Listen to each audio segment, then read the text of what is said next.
அடியேன் ராமானுஜதாசன். அனைவருக்கும் வணக்கம். இன்னைக்கு நம்ம ராமானுஜ நூற்றந்தாதியில் 6வது பாசுரம் பார்க்கலாமா?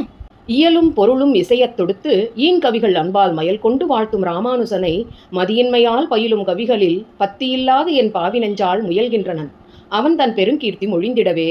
ராமானுஜனை இப்புவியில் உள்ள புலவர்கள் தங்கள் இனிய கவிதையால் அன்போடு பொருள் செறிய வாழ்த்தி பாடுவர். பத்தியில்லாத பாவியான நான் ராமானுஜனின் பெரும் கீர்த்தியை பாடுவதாக இங்கே துளியும் அறிவில்லாமல் கவிதைகள் இயற்ற முயற்சி செய்திருக்கிறேன்.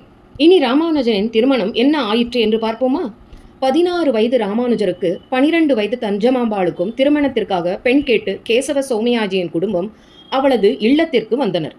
தஞ்சமாம்பாள் எல்லோரையும் வணங்கினாள். நம் ராமானுஜரோ தலையை உயர்த்தி கூட இல்லை. பின் எங்கே பார்க்க போகிறார்?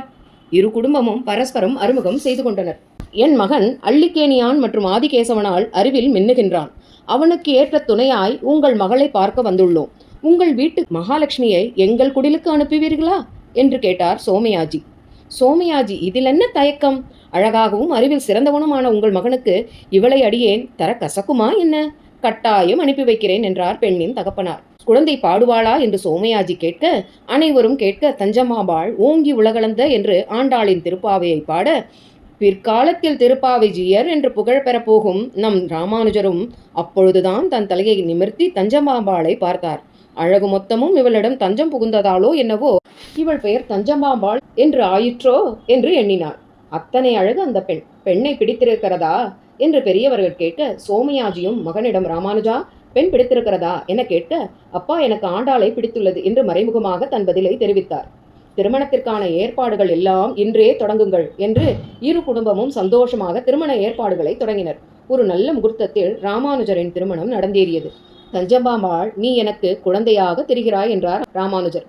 ஆண்டாள் தனது குழந்தை பருவத்திலேயே திருமொழியை நமக்கு தந்தவள். அன்று நீ பாடும்போது ஆண்டாளின் அந்த தமிழ் எவ்வளவு இனிமை என்பதை உணர்ந்தேன்.